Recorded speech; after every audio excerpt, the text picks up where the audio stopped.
Hi friends, एक बार फिर से आप सभी का हार्दिक स्वागत, वंदन, अभिनंदन है दोस्तों। आज के कोई प्रश्नोत्तरी नहीं है। आज हम कंटेंट पे बात करेंगे। जहाँ तक आप देख पा रहे हैं, मराठी भाषा है और आपके पाठ्यक्रम में लगा हुआ है भाषिक विकास की विभिन्न अवस्थाएं, विशेषता एवं प्रकृति। तो आज हम देखेंगे मराठी भाषा का विकास कैसे हुआ, कहाँ कहाँ बोली जाती है और किन किन क्षेत्र में ज़्यादा प्रचलित है, कहाँ कहाँ ये कम प्रचलित है। आइए देखते हैं। मराठी ये कहाँ से निकली, ये प्रश्न बनेगा। मराठी भाषा कहाँ से निकली है? तो अपभ्रंश से निकली है और यह महाराष्ट्र में बोली जाती है। इनकी मुख्य 4 बोलियां हैं। कितनी बोलियां हैं? 4 हैं। पहला देखेंगे आप तो देसी है, कोकड़ी है, नागपुरी है, बरारी है। तो इसी में से 3 दे दिया जाएगा, 1 दिया जाएगा नहीं है तो आपको बताना होगा। अब आप देखेंगे देसी, देसी कहाँ बोली जाती है? तो दक्षिणी भाग में बोली जाती है। और कोकड़ी समुद्री किनारे बोली जाती है। नागपुरी नागपुर के पास बोली जाती है। बरारी बरार की बोली है। अब आप देखेंगे कि कौन से ज़्यादा प्रसिद्ध है। तो भाषा की दृष्टि से कोकड़ी कन्नड़ के शब्दों का बहुमूल्य है। बरारी में भीली और तेलुगु, मराठी में फारसी के शब्द अधिक हैं। मराठी में किसके शब्द अधिक हैं? तो फारसी के शब्द अधिक हैं। वैसे भी आप जानते हैं हिंदी का विकास फारसी से हुआ है। हिंदी किस भाषा का शब्द है? तो फारसी भाषा का शब्द है। नेक्स्ट आगे देखेंगे आप ना, तो साहित्य समृद्धि उच्च कोटि का है। तो जब आप देखेंगे यहाँ पे मराठी में, तो यहाँ पे साहित्य का जो समृद्धि है वो उच्च कोटि का है। अब आप देखिए बिहारी, बिहारी भाषा देखेंगे। यह मागधी अपभ्रंश से निकली है। किस अपभ्रंश से निकली है? तो मागधी। नेक्स्ट देखेंगे, वस्तुतः बिहारी कोई भाषा नहीं है। क्या नहीं है? कोई भाषा नहीं है। यह भाषाओं का समूह है जो बिहार प्रांत में बोली जाती है, जैसे भोजपुरी, मैथिली, मगही। तो ये अब आप देखेंगे भोजपुरी का क्षेत्र कौन कौन सा है, क्षेत्र पूछा जाता है तो इसको आप याद रखिएगा। भोजपुरी में देखेंगे बस्ती, गोरखपुर, देवरिया, गाजीपुर, बलिया, बनारस, मिर्ज़ापुर का जो दक्षिणी पूर्व भाग है, जौनपुर का पूर्वी भाग, बिहार में शाहबाद, छपरा, चंपारण, रांची के कुछ भाग में, पलामू में बोली जाती है। अब देखेंगे बोलने वालों की दृष्टि से यह हिंदी की सबसे बड़ी बोली है। कैसी बोली है? तो सबसे बड़ी बोली है भोजपुरी। और भोजपुरी किस में आती है? तो ये आपके बिहारी में आती है। आगे देखिए, और इसमें जो प्रसिद्ध कवि हुए हैं भोजपुरी में, उनको आप याद रखिएगा। यहाँ से प्रश्न बहुत पूछा जाता है। बोलने वाले की दृष्टि से हिंदी की सबसे बड़ी बोली है भोजपुरी। देखेंगे फिल्म इंडस्ट्री भी है भोजपुरी में। अब आप देखिए कौन कौन से ऐसे लेखक हैं जो ज़्यादातर रचनाएं किसमें की हैं? भोजपुरी में किए हैं। तो कबीरदास, चरणदास, धर्मदास, धरणीदास, शिवनारायण और लक्ष्मी सखी आपके भोजपुरी के प्रसिद्ध कवि हैं। भोजपुरी में अनेक फिल्मों का निर्माण हुआ है, जैसा कि मैंने बताया। और जो ध्वनियाँ आती, ड़ ध्वनि नहीं है भोजपुरी में, ड़ ध्वनि नहीं है। विशेषताएं हैं, यहाँ पे याद रखिएगा। अ ई उ के अतिस्वर रूप भी हैं, अतिस्वर ह्रस्व रूप भी हैं। अ ई उ के ह्रस्व रूप भी हैं। नेक्स्ट देखेंगे, अ का उच्चारण थोड़ा वृत्ताकार होता है। अ का उच्चारण ऐ औ हो जाता है, जैसे पैसा, गौना। ने नेक्स्ट आगे देखिए, आगे देखेंगे आप तो स्वरों में अनुनासिकीकरण की प्रवृत्ति है, जैसे पायर, पेंच। शब्दों के मध्य आने वाले र का लोप हो जाता है। लरिका, लइका। लरिका क्या होता है? र का लोप हो जाता है, लइका हो जाता है भोजपुरी में। ल ड़ का र में परिवर्तन हो जाता है, थोड़ा, थोड़ा। नेक्स्ट मभ, म, मब और मभ संयुक्त व्यंजन म और मेह में बदल जाते हैं, जिससे लंबा लाम हो जाता है। महाप्राणीकरण के उदाहरण मिलते हैं महाभारत में। महाभारत थ हो जाएगा, त का थ हो जाएगा। वर्ण विपर्णय की प्रवृत्ति पाई जाती है, लखनऊ नखनऊ हो जाता है। अब आप देखेंगे मैथिली। अभी तक आप किसको देख रहे थे? तो भोजपुरी देख रहे थे, बिहारी हिंदी के अंतर्गत। अब आप देखिए मैथिली, मैथिली के प्रसिद्ध कवि हैं विद्यापति, आदिकाल के। ध्यान दीजिए, मैथिली में पूर्वी अंचल की महत्वपूर्ण भाषा है। पूर्वी अंचल की महत्वपूर्ण भाषा है। कहाँ कहाँ बोली जाती है? तो याद रखिए, दरभंगा, पूर्णिया, सहरसा, मुजफ्फरपुर के पूर्वी भाग में बोली जाती है। इसका एक पद मुंगेर, भागलपुर में बोला जाता है। इसका एक भेद कहाँ बोला जाता है? तो मुंगेर और भागलपुर में। बिहारी भाषाओं में सबसे अधिक साहित्य मैथिली में है। किसमें है? मैथिली में है।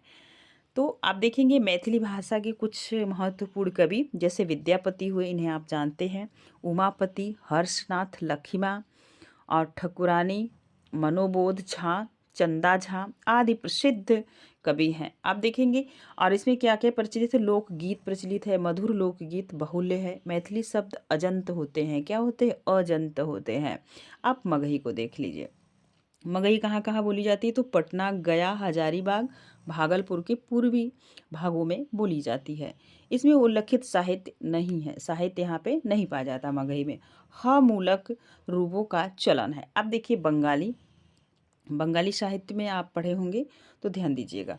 बंगाल प्रांत में बोली जाती है। मागधी अपभ्रंश की पूर्वी रूप से इसका विकास हुआ है।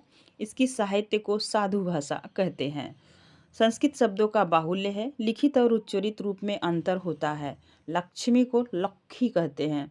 नेक्स्ट देखेंगे, अत्यंत समृद्ध साहित्य है।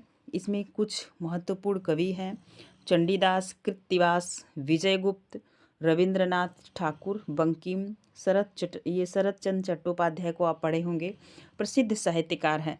बंगला की लिपि प्राचीन देवनागरी लिपि से विकसित हुई है। यहाँ पे आप देख पा रहे हैं बंगला में, तो बंगला आप यहाँ पे इनको देख पा रहे हैं, रविंद्र ठाकुर को आपने पढ़ा होगा, इसके बाद शरत चंद्र को पढ़े ही होंगे। एक कृत्तिवास रामायण, कमेंट करके आप बताइएगा कृत्तिवास रामायण पे किस रचना को हिंदी में प्रतिष्ठित किया गया है, खासकर निराला की वो रचना है, तो आप कमेंट सेक्शन में कमेंट करके हमें बताइएगा, क्योंकि निराला ज़्यादातर बंगला साहित्य से प्रभावित थे। अब देखेंगे असमिया, असमिया भाषा की विशेषता और किस क्षेत्र में बोली जाती है, कौन से इसके प्रसिद्ध लेखक हैं, यहाँ पे आप बहुत सारी चीज़ पा रहे होंगे, ध्यान दीजिए। यह असम प्रांत की भाषा है। इसे असमी, असमिया, असामी और असामी भी कहते हैं। इनके कई नाम हैं, आप नोट कर लीजिएगा। यह बंगला का बहुत नज़दीक है, बंगला का बहुत नज़दीक है। इसकी लिपि बंगला लिपि की तरह केवल 2 या 3 वर्ण भिन्न है। इस पर तिब्बती, वर्मी, नागा खासी जयंतिया आपने पढ़ा भी होगा, पहाड़ियाँ हैं, तो कुछ उसी से जोड़ रहे हैं इसको। इस पर तिब्बती, वर्मी, नागा आदि भाषाओं का भी प्रवाह है। अब आप देखेंगे इसके प्रसिद्ध कवि कौन कौन से, माधव कंदली, शंकरदेव, माधवराम, सरस्वती आदि प्रसिद्ध कवि हैं। आप देखेंगे पूर्वी हिंदी, पूर्वी हिंदी में 3 बोलियां आती हैं, ए, बी, सी, अवधी, बघेली और छत्तीसगढ़ी। आप ध्यान दीजिए, ध्यान से देखिएगा। सबसे पहले आप देखेंगे पूर्वी हिंदी, यह अर्धमागधी से विकसित हुई है। पूछा जाता है अवधी किस से विकसित हुई है, तो यह अर्धमागधी से विकसित हुई है। नेक्स्ट आगे देखेंगे, इसकी 3 बोलियां हैं। सबसे पहले अवधी है, पूर्वी हिंदी की प्रतिनिधि बोली है। इस बोली के क्षेत्र में हरदोई जिलों को छोड़कर पूरा अवध प्रांत आता है। अवध प्रांत में देखेंगे क्या क्या आएगा, तो लखीमपुर खीरी, बहराइच, गोंडा, बाराबंकी, लखनऊ, सीतापुर, उन्नाव, फैजाबाद, सुल्तानपुर, प्रतापगढ़, रायबरेली। अवध प्रांत के बाहर भी यह बोली प्रयुक्त की जाती है, जैसे जौनपुर में, मिर्ज़ापुर, फतेहपुर, इलाहाबाद। नेक्स्ट देखेंगे, ये मूल स्वर न होकर संयुक्त स्वर है। क्या है, ये मूल स्वर न होकर संयुक्त स्वर है, याद रखिएगा। ए और ओ के दीर्घ और ह्रस्व दोनों रूप हैं। अड़ नहीं मिलता, याद रखेंगे, जब बोली भाषा में छांटने के लिए आता है ना किस बोली की यहाँ पंक्ति है, तो यहाँ पे याद रखेंगे अड़ नहीं मिलता है, न मिलता है, जैसे रावण, रावण, याद रखिएगा। नेक्स्ट आगे देखेंगे, ड़ के स्थान पर र या ल के स्थान पर र का भी प्रयोग मिलता है। अब देखेंगे बघेली, यह बघेलखंड की बोली है। इसका केंद्र रीवा है जो सटा हुआ है। नेक्स्ट देखेंगे छत्तीसगढ़ी, इसका विस्तार रायपुर, बिलासपुर जिले में था। कहाँ पे है, रायपुर और बिलासपुर जिले में था। इसमें केवल कुछ लोकगीत मिलते हैं। क्या मिलते हैं, कुछ लोकगीत मिलते हैं। आगे आप याद रखेंगे, पूर्वी हिंदी में अकारांत विशेषण कम है। पूर्वी हिंदी में संज्ञा शब्दों के 3 रूप प्रचलित हैं, जैसे घोड़ा, घोड़वा, घोड़ौना। पूर्वी हिंदी में कर्ता के साथ कोई कारक चिन्ह नहीं लगता। मोटी मोटी चीज़ें आप याद रखेंगे। आप देखिएगा लहंदा, लहंगा जिसकी लहंदी भी कहते हैं, इसका जो विकास हुआ पैसाची अपभ्रंश से हुआ है। यह पंजाब के पूर्वी भाग, पश्चिमोत्तर प्रदेश और पश्चिम भाग में पश्तो बोली जाती है। इनकी 4 प्रमुख बोलियां हैं, केंद्रीय बोली और दक्षिणी पूर्वी। पूर्वी में आप देखेंगे केंद्रीय बोली स्वतंत्र है, दक्षिणी में मुल्तानी इसका दूसरा नाम है, और उत्तर पूर्वी में पोठवाड़ी। नेक्स्ट आगे देखिए, उत्तर पश्चिम में धन्नी है, क्या है धन्नी, इसकी लिपि लंडा है, कई बार पूछी जाती है तो आप याद रखिएगा। उर्दू और गुरमुखी में भी लिखी जाती है, उर्दू में भी लिखी जाती है, गुरमुखी में भी लिखी जाती है। आप देखिए सिंधी, सिंधी भाषा का क्षेत्र पूछा जाता है कहाँ है, तो इसको भी याद रखिएगा, यह प्राचीन सिंध भाषा की भाषा है। पाक विभाजन के बाद इसे बोलने वाले पंजाब, दिल्ली, मुंबई आदि में बस गए हैं।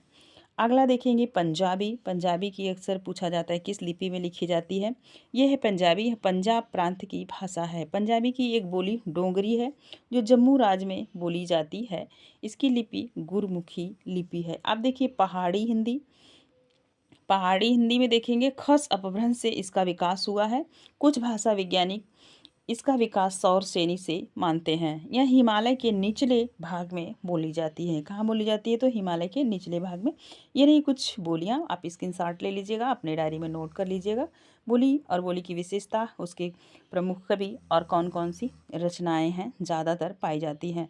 तो ये रहा आपका छोटा सा वीडियो। उम्मीद है यह भाषा एवं बोली का वीडियो आपको पसंद आया होगा। पसंद आएगा हो तो प्लीज़ लाइक शेयर कमेंट कीजिएगा। प्लेलिस्ट में हम इसे लगा देंगे कंटेंट वाले वीडियो में, तो आप ज़रूर देखिएगा, अपने दोस्तों को साझा कर दीजिएगा। धन्यवाद, आपका दिन शुभ हो।